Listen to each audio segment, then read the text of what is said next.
sur le canap, canap, canap, canap. Bienvenue pour ce nouveau rendez-vous de bavardage sur le canap. Bavardage, bavardage sur le canap, canap, canap, canap, canap. Donc le bavardage sur le canap, on est plus sur les films en général, sur les plateformes Netflix et Prime. Alors, j'ai parlé de Lost dans une de mes vidéos, la vidéo Minuit avec Dormeur, que j'avais pas fini. Et finalement, je me suis rematé Lost. Et donc là, j'en suis à la saison 2, épisode 8, saison 2, donc je me suis tapé la saison 1. Alors, alors, franchement, la première saison est vraiment chouette. La deuxième saison, déjà, il y a un ralentissement. Je sais qu'après, la troisième, elle est superbe. Avec Desmond et tout ça. Bon, là, on voit Desmond très légèrement et tout ça. Après, j'ai l'impression que ça reprend un peu le même chemin où à un moment donné, je vais faire allez, c'est bon, ça me saoule. Bon, je vais quand même aller jusqu'au bout.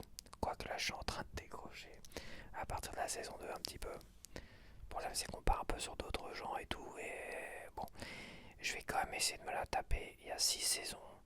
Il y a les 3 dernières saisons qui sont beaucoup plus petites, donc ça devrait aller vite. Voilà, c'est des demi-saisons. Voilà ce que je vois, tu vois. La première saison que j'ai fini fait 25 épisodes. La deuxième saison fait 24 épisodes. La saison 3 fait 23 épisodes. Je crois que la saison 3, ça va être ma préférée. Dans mes souvenirs, la saison 3 est énorme. La saison 4, 14 épisodes. Donc, quand on en est comme ça, à faire des saisons de demi-saison comme ça, c'est qu'à un moment donné, la chaîne qui a peut-être, le producteur a dû dire bon, on va arrêter Lost. Bon, on va continuer pour une demi-saison, puis on va voir si ça fonctionne. Ça a dû fonctionner parce qu'ils reviennent avec une cinquième saison, mais de 17 épisodes. Donc allez, on fait encore une demi-saison de 17 épisodes, on en fait un peu plus, et on regarde si ça fonctionne. Ça a dû fonctionner quand même, mais pas autant qu'ils auraient espéré.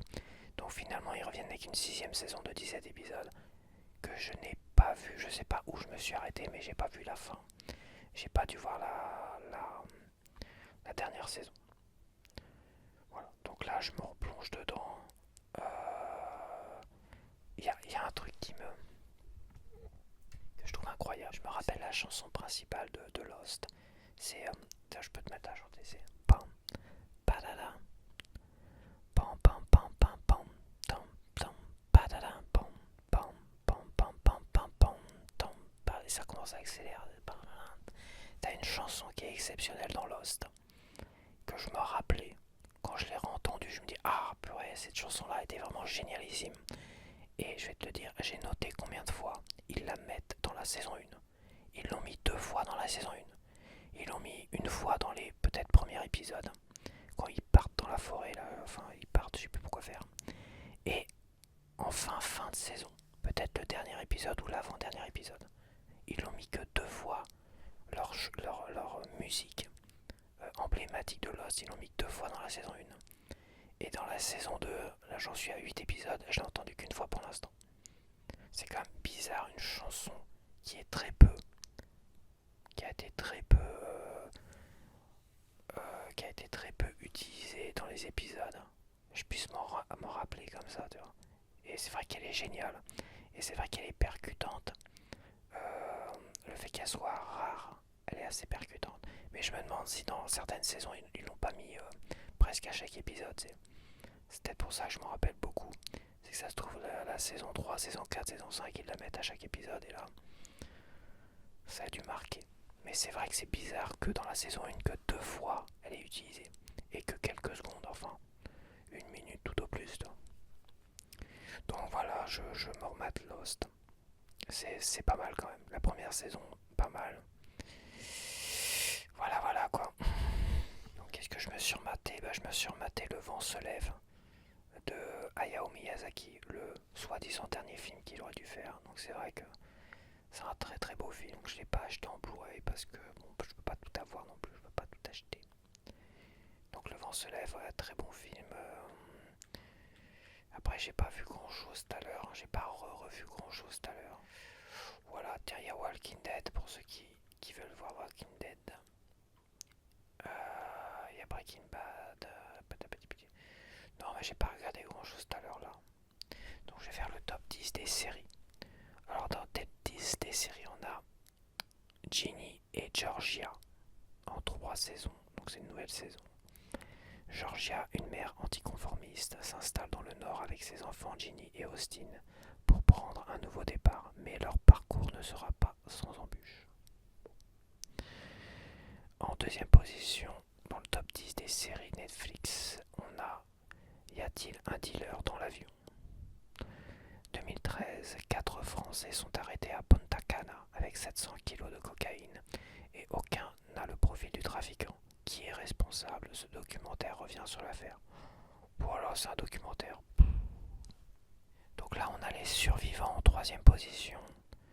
Alors, il y a 15 ans, la perte de 3 jeunes gens a déchiré cette ville tranquille du bord de mer. Aujourd'hui, la mort mystérieuse d'une jeune femme fait ressurgir le passé.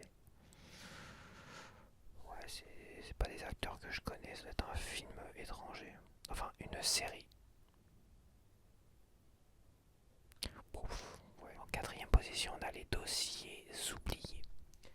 Alors, les dossiers oubliés en 9 épisodes. Un policier brillant mais insolent prend la tête d'un nouveau service où il dirige une improbable équipe de marginaux chargés de résoudre les affaires non élucidées d'Édimbourg.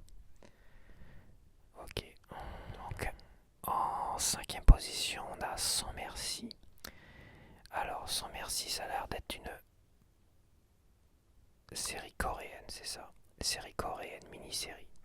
Des années après avoir coupé les liens avec son gang, un ancien truand reprend du service pour élucider la mort de son frère et assouvir son intarissable soif de vengeance. Ça a l'air... Oh là là, le mec il fonce dans un...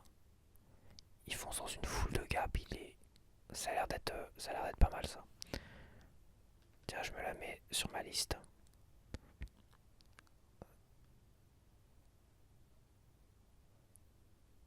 J'avais dû voir des extraits dessus, Sans Merci, ça a l'air pas mal ça. Ça a l'air pas mal. Ça y est, la deuxième saison de Foubar avec Schwarzenegger est arrivée. J'avais adoré la première saison.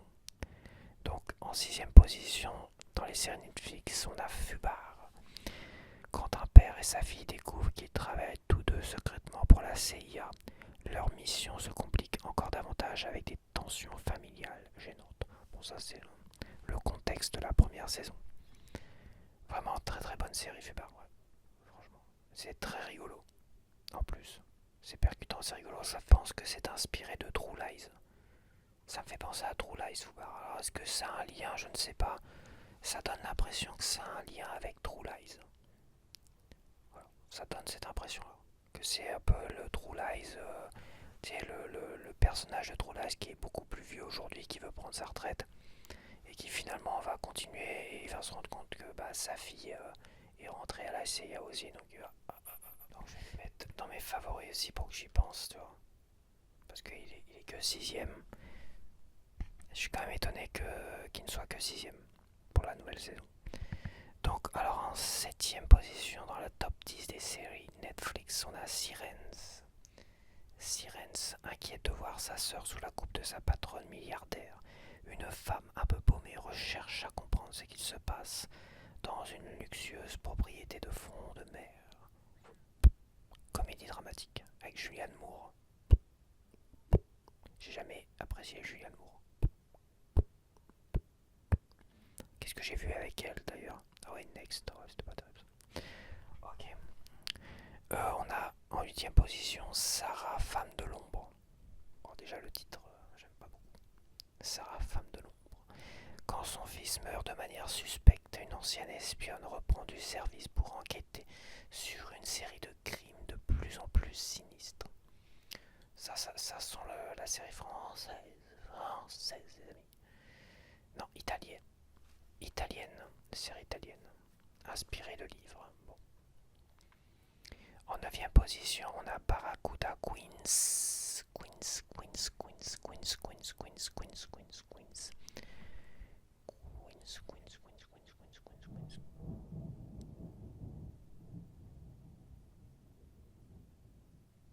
Oh, oh, il y a de l'orage là. Je vais essayer de finir ma vidéo, mais il y a de l'orage.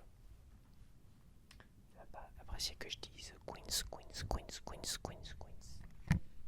Barracuda, Queens, Queens, Queens, Queens, Queens, Queens, Queens, Queens, Queens, Queens, Queens, ça gronde dehors. Je te lis le synopsis. Des jeunes femmes endettées issues d'une riche banlieue de Stockholm se mettent à élaborer des cambriolages sophistiqués, inspirés de faits réels. En 10e position, on a le code du crime. Dans cette série dramatique explosive inspirée de crimes réels, des agents de la police fédérale suivent une piste ADN pour résoudre un braquage hors des frontières du Brésil. Ah, je suis désolé, je chuchote très rapidement en fait. À chaque fois je me dis il faut que je ralentisse, mais j'y pense. Ça me sort toujours de la tête. Voilà, ça c'était le top 10 des séries, on va voir le top 10 des films. Et à la fois je suis poussé par l'orage qui est en train de tonner. Top 10 des films, oh là là. Oh là là, on a Abu, Abu de Tyler Perry, Abu, Abu, Abu. En première position du top 10 des films Netflix, on a Abu. Quel sera le coup de grâce? Je la refais. Quel sera le coup de grâce? Une journée affreusement pénible pousse une mère célibataire, travailleuse vers le point de rupture, et un acte de désespoir choquant. Ça me rappelle le film avec Michael Douglas. C'était quoi le film avec... C'était La Chute, non? C'était Chute libre. Ah putain, c'était quoi le film? C'était quoi le titre de Michael Douglas là? Le titre du film où le gars il pète totalement un câble. Mais bon, il était un peu fêlé aux yeux. Donc voilà, Abu, Abu, Abu. En deuxième position, on a KO. Un ex-combattant de la MMA affronte une violente organisation criminelle marseillaise pour retrouver le fils d'un adversaire tué par accident dans la cage quelques années plus tôt. Ça c'est français, parce qu'on parle de Marseille, c'est français. Série française, messieurs, dames. Française, française. Ça m'intéresse pas. Les séries françaises ne m'intéressent pas. En troisième position, on a Titan, le naufrage d'Ocean Gate. Bon, ça c'est un reportage, j'imagine, un documentaire. Je passe. C'est sur le Titanic. Le Titan d'Ocean Gate, ah, c'est sur l'accident qu'il y a eu avec l'Ocean Gate. Ouais, c'est ça en 2023. Ok, bah pour ceux que ça intéresse. En quatrième position, on a Les temps changent. Nora et Hector, un couple de scientifiques, font une découverte qui les propulse dans le temps, de 1966 à 2025. Si Hector peine à s'adapter, Nora s'épanouit, mais à quel prix? Attends. C'est du voyage dans le temps, ça. C'est une série voyage dans le temps. À l'image, ça n'a pas l'air terrible.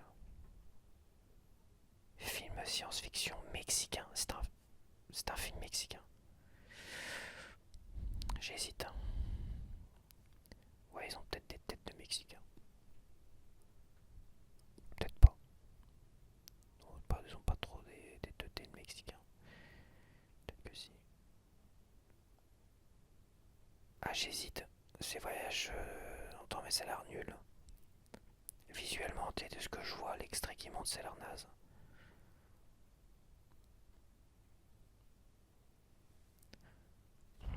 Ouais, je la mets sur ma liste, parce que vraiment, c'est voyage dans le temps. En cinquième position, on a Le Code à changer. Un dîner en ville avec toujours de la bonne humeur et de la cordialité, mais aussi beaucoup d'hypocrisie. C'est sur le chemin du retour que les masques tombent. C'est avec lui là, Karine Viard, Danny Boone et Marina Foïs. C'est une comédie romantique. Ah, c'est romantique. Bah écoute, m'intéresse pas. En sixième position sur le top 10 Netflix, on a Astérix et Obélix, l'Empire du Milieu. Nos inséparables héros gaulois Astérix et Obélix se rendent en Chine pour aider la princesse Fu Yi à sauver l'impératrice et son pays des griffes d'un abominable prince. Avec Guillaume Canet. Alors, c'est vrai que les critiques étaient assez assassines de ce film-là. L'humour, il paraît que c'était totalement loupé en fait.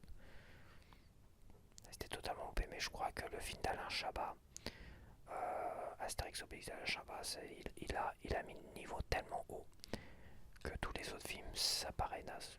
Mais d'ailleurs, à part le film d'Alain Chabat et le premier qu'il y avait eu avant, le reste, je les ai pas vus.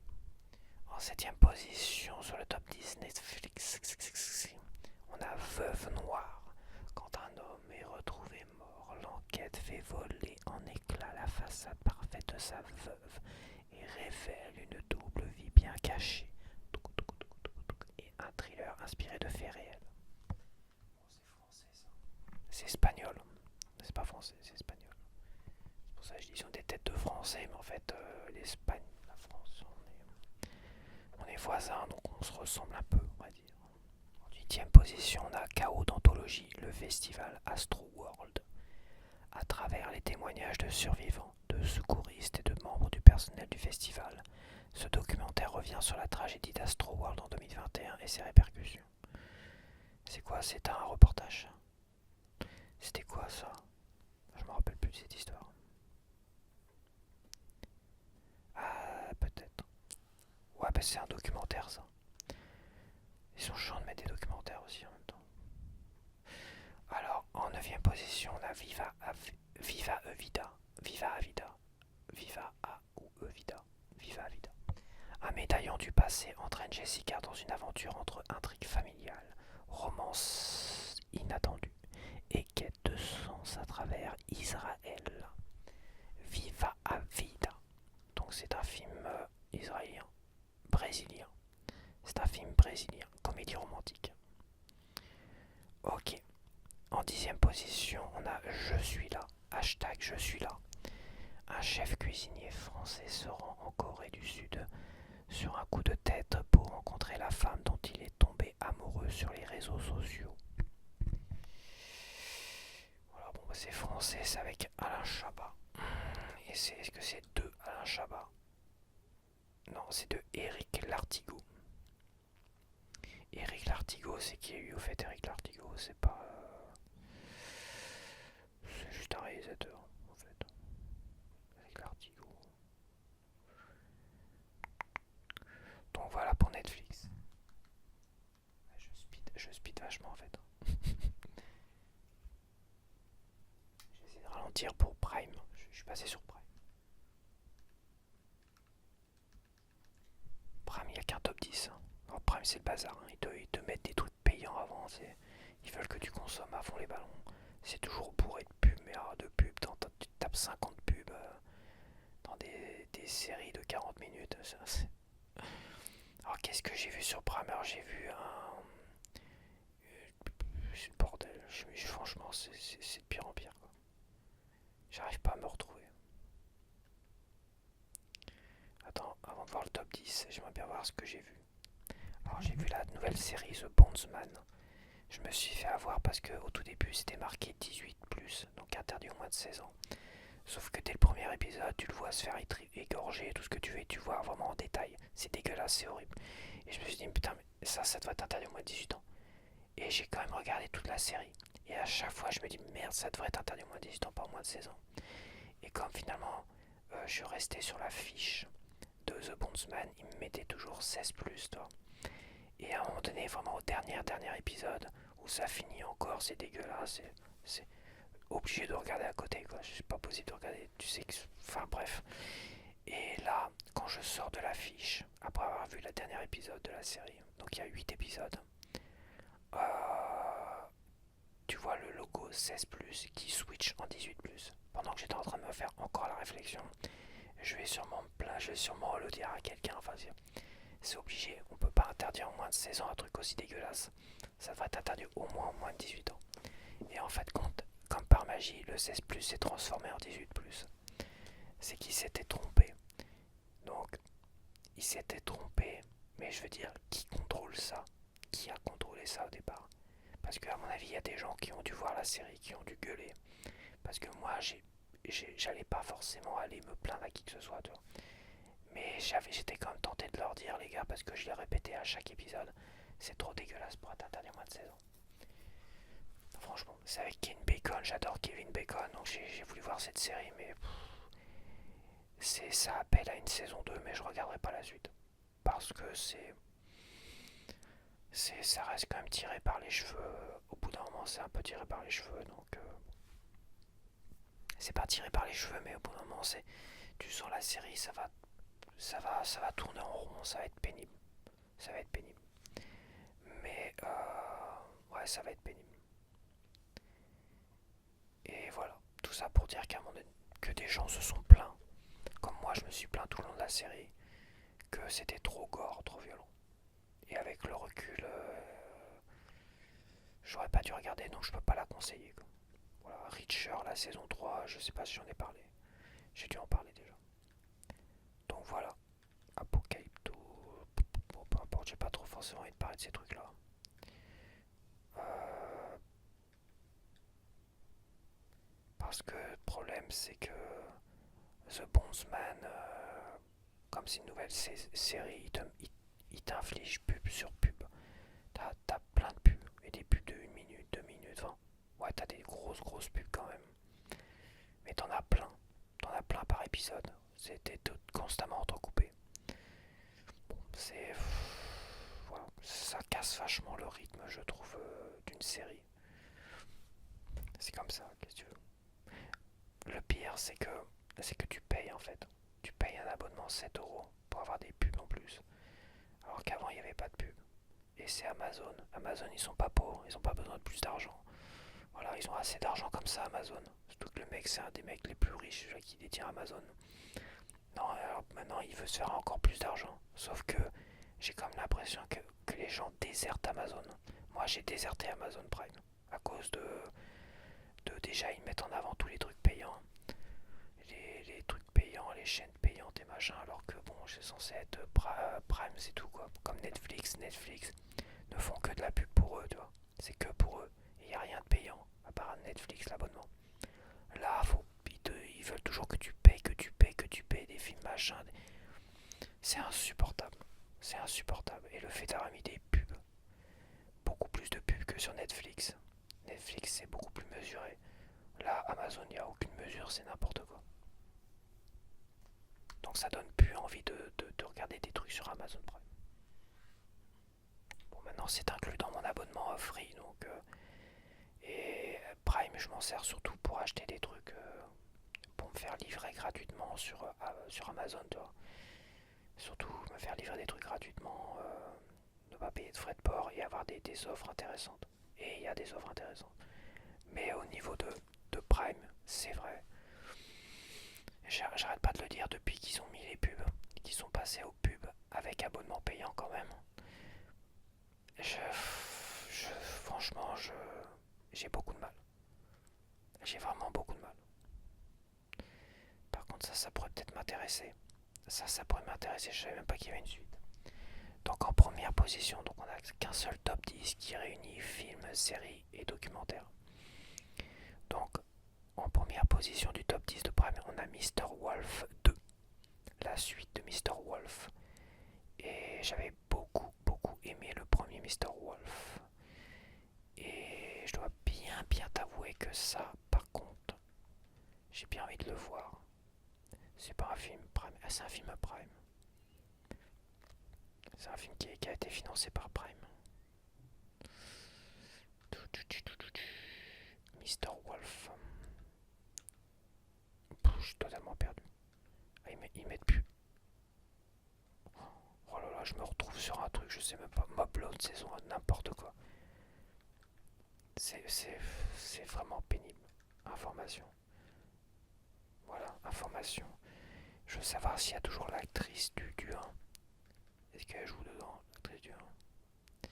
On a Ben Affleck qui était dans le premier. On a John Bertal qui est le gars des 2 premières saisons de Walking Dead et qui a joué The Punisher. J'aime beaucoup ce gars-là aussi.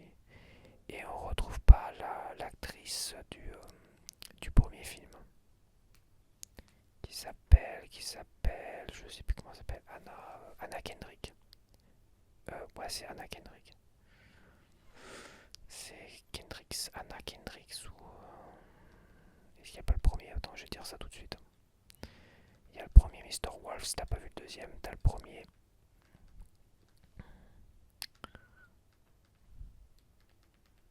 Anna Kendrick, c'est ça. Il y avait déjà John Pertal dans le premier. Ah oui, c'était son pote, non? Ah oui, c'était. Ah oui, dans le premier, mais oui, je suis bête, mais oui, il était déjà dans le premier. C'est vrai, c'est vrai, c'est vrai. Il était déjà dans le premier, et là dans le deuxième, apparemment, ils tiennent tous les deux la tête d'affiche. Mr. Wolf 2. Ça, c'est pas mal. Je vais peut-être me mater ça dans pas longtemps. Alors en deuxième position, on a Deep Cover. Est-ce que je t'ai lu le Hypnosis? Alors Christian Wolf et son frère Brax. Ah, c'est son frère, c'est pas son pote, c'est vrai.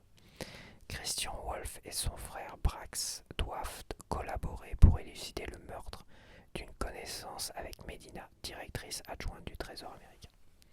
Ok, à voir. J'espère que c'est pas trop naze. En deuxième position, donc on a Deep Cover. 3 comédiens participent à une opération policière, refusent de rompre avec leur personnage et se retrouvent dans le milieu criminel londonien. Ok, c'est avec l'acteur là.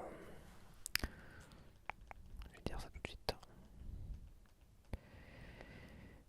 Non, Bryce Dallas Howard. Ça c'est de la fille là. Orlando Bloom. C'est avec Orlando Bloom. Il y a Shin Bin dessus. Shin Bin, j'arrive jamais à le dire. Shin Bin, Orlando Bloom. Donc c'est deux acteurs du Seigneur des Anneaux. Shin Bin et Orlando Bloom. Et Bryce Dallas Howard, c'est la fille. Donc 3 comédiens. Ouais, voilà, ouais. Comédie, c'est une comédie. Très bien. Ça fait pas envie du tout.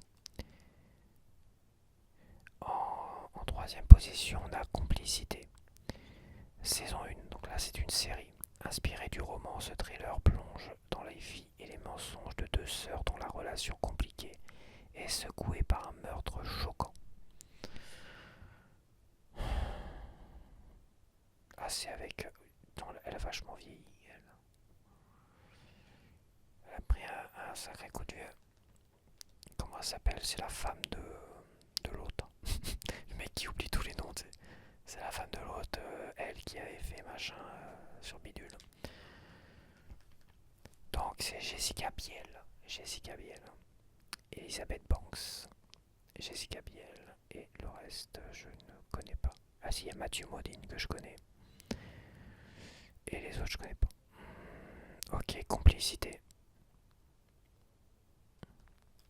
En quatrième position, on a The Creator. Alors qu'humains et robots sont en guerre, un ancien soldat d'élite part à la recherche de l'inventeur d'une intelligence artificielle incontrôlable. Ouais, bon voilà quoi, ça fait pas plus envie que ça. En cinquième position, on a Mr. Wolf, le tout premier. Voilà, un agent du trésor traque un brillant comptable freelance au service de puissantes organisations criminelles. Le premier, il était vraiment bien, franchement. Je pense que le 2, ça va être tiré par les cheveux de fou. Le premier, il était trop bien. Trop bien pour en faire un deuxième convaincant.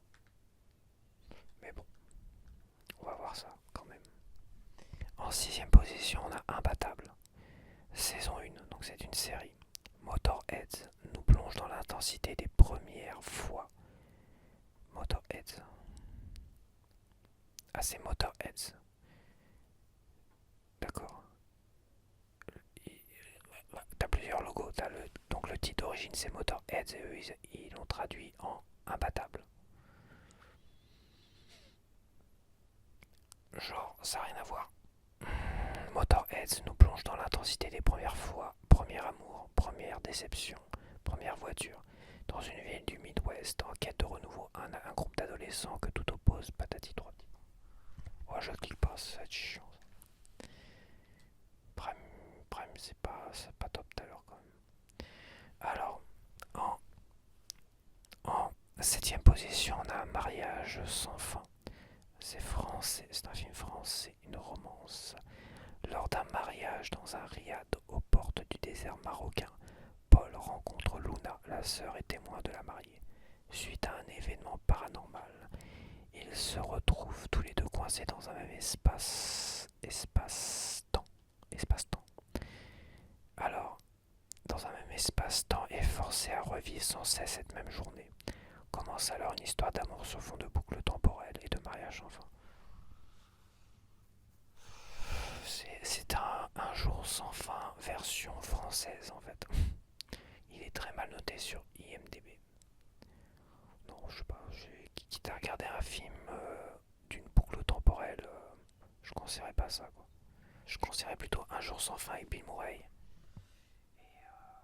Il y a aussi un petit film sympa qui était Prime, un film que j'ai vu au tout début de Prime sur une boucle temporelle. Ah, j'aimerais bien le retrouver. J'aimerais bien le retrouver. Est-ce qu'il nous le propose ces idiots du village?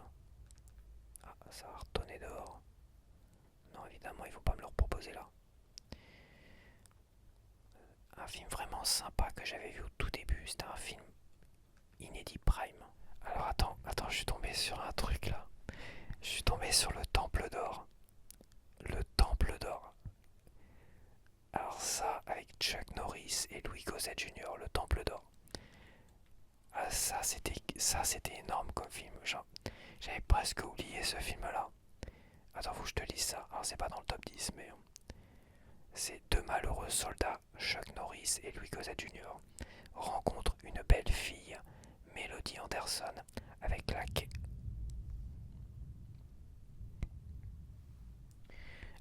carte de mine d'or perdue et décide de partir à sa recherche. Mais la route vers le trésor n'est pas sans risque, j'imagine que c'est ça, n'est pas sans embûche. Un film d'action, comédie-action. Le Temple d'Or, c'était rigolo ça. Et ça changeait des rôles à la Chuck Norris. Hein.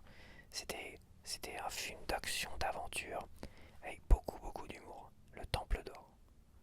Et bah tu vois, ça c'est pas mal. Ça c'est peut-être un film que je vais voir sur Prime. Faut vraiment que je revoie ce film là. Je peux te conseiller si t'as Prime de regarder pour voir, mais ça se trouve ça a très mal vieilli. Ça c'est un film qu'on regardait avec les frangins et on rigolait. On se faisait les répliques, il y avait des répliques cultes. Bon j'ai oublié depuis mais c'est vrai qu'il y avait des belles répliques. Des bonnes répliques en français dedans. Et le Temple d'Or, Firewalker. Parce que tu vois l'affiche, ils mettent Firewalker et en dessous le Temple d'Or. C'était le Temple d'Or. Firewalker. Aïe, aïe, aïe, pas mal ça. J'ai peut-être plutôt maté ça avant.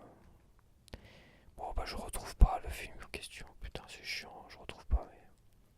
Je retrouve pas mes films en cours. Les films en cours, je les retrouve pas. Je suis dégoûté. Putain. Je suis totalement perdu. C'est n'importe quoi. Ah, si j'ai retrouvé le top 10. Oh, c'est pas ça que je veux, c'est pas le top 10 que je veux. Top 10 des achats. Et putain, ils ont fait un top 10 des achats en France. Parce qu'ils proposent des films à l'achat, tu vois. Tu te rends compte, ils ont fait un top 10 des achats. Et putain, mais ils sont fous quoi. Ils sont fous là. Ils sont complètement fous. Ils font un top 10 des achats. Il y a vraiment des gens qui achètent des films. Qui achètent des films en plus de leur abonnement. Il y a vraiment des gens qui achètent des films en plus de leur abonnement. En plus des pubs qu'on se tape. Ouais, j'imagine que s'ils achètent le film, ils ont pas de pub. Un top 10 des. Ouais, et ils m'ont saoulé. J'en ai marre. Franchement, j'en ai marre. Et je me voilà reperdu à nouveau. J'en peux plus. J'en peux plus. J'en peux plus. Bon, bah écoute, ça m'a saoulé. Ça m'a saoulé. Je suis totalement perdu encore une fois.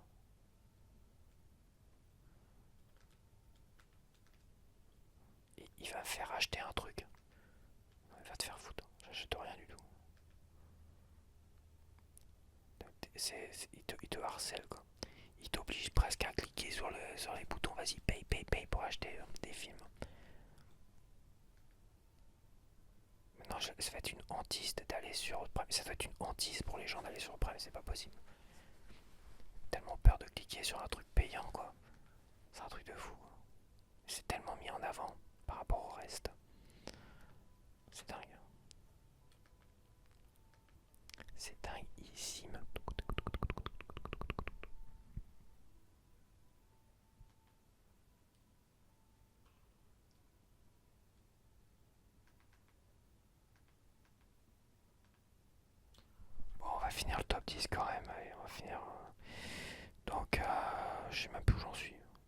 H sans fin. Ouais, voilà, c'est ça, j'étais sur ça. Bon, ouais, tant pis. Donc en huitième position, on a A Working Man, à un nouveau Jason Statham. Un nouveau Statham. Levon Cade, ouvrier du bâtiment, se sert de son entraînement militaire. Bah, il balèze le mec pour sauver la fille de son patron de trafiquant d'êtres humains. Oh là là, il est encore dans une histoire incroyable. Il va défoncer tout le monde dans le... Toi, il y avait ce Beewatch, le Beekeeper là. Ce Beekeeper que j'avais vu sur Prime, il avait défoncé tout le monde. Et là, The Working Man. Ok. Pourquoi pas, ça peut être intéressant. J'aime bien Statham, mais c'est un peu toujours la même chose quoi. En neuvième position, on a Battlefield. Dans un monde dévasté par une invasion extraterrestre, une unité de soldats de la Earth Army se forme pour sauver l'humanité. J'ai pas dû le voir Battlefield. J'ai pas dû le voir. Et en dixième position, on a LOL qui ressort saison 5. Bon bah c'est pareil ça, c'est pas intéressant. Enfin ça m'intéresse pas trop. Ils me font pas rire, c'est ça le truc. J'arrive pas à rigoler des blagues comme ça. Et ça j'avais dû tester peut-être la saison 1 toi. Et autant j'aime bien les films de Philippe Lachaud, toi, j'aime bien l'équipe à Lachaud là. J'aime bien leurs films, pas tous. Il y en a que je trouve très drôle, d'autres je trouve un peu naze, un peu lourdingue. Ça se regarde quand même. Mais LOL qui ressort, c'est vraiment quelque chose, j'adhère pas. Putain, on a des orages qui traînent, t'as vu? Qui traînent en longueur. Ça doit résonner dans le ciel. Bon bah voilà. Prime, ils m'ont bien énervé encore une fois. Il y a le Temple de Dor et Mr. Wolf 2. Et éventuellement le Statham, mais c'est tellement... En plus ça lag. J'ai la fibre optique et ça lag. Comment ça se fait? J'ai l'Apple TV aussi. Et ça lag. Alors j'imagine ceux qui n'ont pas l'Apple TV et qui ont la petite box free, tu sais, le lecteur free. Bon bah voilà, ils m'ont bien énervé comme d'hab. Il y a éclair de lune. Donc voilà, c'était... Ouais, fallait que je fasse un petit bavardage sur le canapé. Bon, il n'y a pas... Quand tu vois les top 10, c'est pas extraordinaire. Hein. C'est un peu mort tout à l'heure. C'est vrai que là, je me retape Lost sur Netflix. J'attends les nouvelles séries, les nouvelles saisons. Tu vois, il y a Foubar sur Netflix. J'ai plus hâte comme de regarder Foubar que d'aller sur Prime et regarder un vieux film que j'aimais bien, Le Temple d'Or et Mr. Wolf 2. Je crois que finalement, je vais peut-être jamais les regarder. Et je vais rester sur Netflix, regarder Foubar, la saison 2. Après, il y a Mercredi, il y a Stranger Things, la dernière saison. Mercredi, saison 2, Stranger Things, la dernière. On a aussi cette année Squid Game, la dernière saison, logiquement aussi. Donc j'ai plus hâte finalement de regarder ces trucs-là. Et en attendant, je vais continuer Lost tranquillement. Et regarder aussi. Et plus regarder finalement mes films que... Parce qu'en te proposant les 5 films par semaine, le rendez-vous des 5 films par semaine, ça permet moi aussi de voir les films qui vont arriver. Parce que des fois tu passes totalement à côté, moi aussi.